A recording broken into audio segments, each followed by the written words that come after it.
I still remember the way her eyes scanned me that first night, slow, judgmental, as if she were assessing a stain on her tablecloth.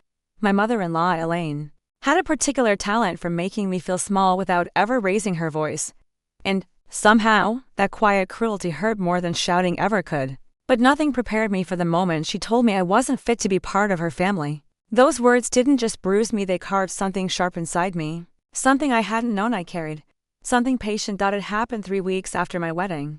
I had married Daniel, the man who promised me safety, tenderness, partnership. I believed him. I believed everything. Then, we were at his parents' house for Sunday dinner when Elaine asked me to help set the table. I followed her into the dining room, still trying to win her approval, still hoping we'd eventually find common ground. She was aligning the silverware with military precision when she paused, barely looking at me. "You know," she said softly, "some women marry up and try their best. Others simply don't belong from the start." She placed a wineglass down, her fingers tapping the rim. You're not quite fit for our family." I felt my stomach tighten. I told myself I must have misheard her. I asked, "What do you mean by that?" She smiled, small and cruel. "You'll understand eventually." I carried that moment with me like a bruise hidden beneath clothing, tender to the touch, invisible to everyone else. I didn't tell Daniel. Part of me feared he'd choose to believe her over me. Another part feared he'd believe me and still do nothing. Over the next months, Elaine became a steady storm cloud in our marriage. She commented on my cooking, my job, my background. She whispered to relatives when I walked into rooms. She made sure the space around me always felt slightly colder than the rest of the house. And slowly, almost too subtly to notice, Daniel's behavior changed. He became defensive, dismissive, distant. When I tried to talk to him, he said, "You're reading too much into things. My mom's just too old school." But I wasn't imagining it. Elaine wasn't just judging me, she was studying me, and eventually, I realized why. It happened on the afternoon I went to their house unannounced to drop off a gift. Daniel had forgotten. I rang the doorbell twice before trying the handle. It was unlocked. I stepped in, calling her name. But there was no answer, just the low hum of her laptop on the dining table. I shouldn't have looked. I know that. But the screen was bright, and my full name was right there in the subject line of email she was writing. I clicked. Message after message to relatives, neighbors, even one to a woman I'd never heard of, detailing lies about me. That I'd married for money. That I was unstable. That I was estranged from my own family. That I had a past dangerous to the family name. None of it was true. What startled me wasn't the lies, it was how easily she wrote them, as if she believed them simply because she wanted to. My hands shook. But the hurt quickly cooled into something sharper. I didn't scream, didn't confront her, didn't tell Daniel. Instead, I copied the emails, quietly, methodically. I took photos. I sent everything to myself, evidence. Truth that would never again be dismissed as reading too much into things.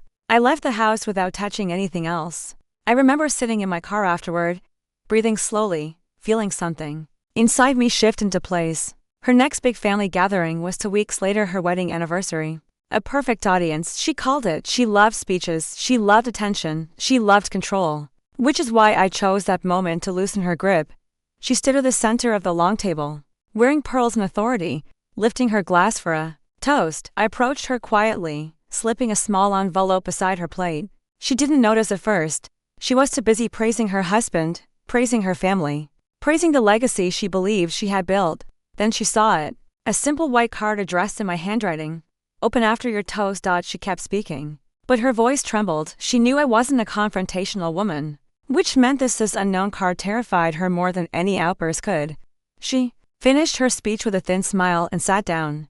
The whole table watched as she opened the envelope. I didn't say a word, I just waited. Inside was a single message, not angry, not threatening, just one printed line: "Before you judge who belongs in this family, you should know who's been lying to them." Beneath it, on a small USB drive, were the copies of her emails. Her face paled. Her fingers stiffened. She didn't even finish her meal. She pulled Daniel aside within minutes, hissing under her breath. I didn't eavesdrop. I didn't need to. I just sipped my wine, calm, watching the quiet unraveling of a woman who had underestimated me. That night, Daniel finally asked me, "Why would my mother say those things about you?" I answered softly, "You'll understand eventually." For once, he didn't defend her. He didn't dismiss me. He simply sat there silent, processing, ashamed. Elaine didn't speak to me for weeks after that. She avoided family events, canceled gatherings, blamed migraines and exhaustion.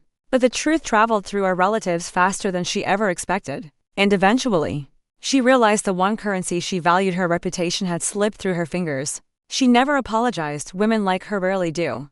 But she never again told me I didn't belong. Because now she knew. I wasn't the girl she could quietly cut down. I was a woman who could quietly cut back. And I did it without screaming, without making a scene, without losing myself, just truth. Simply placed, quiet, precise, unavoidable. If you want to hear more stories like this, stay close, there's always another truth waiting.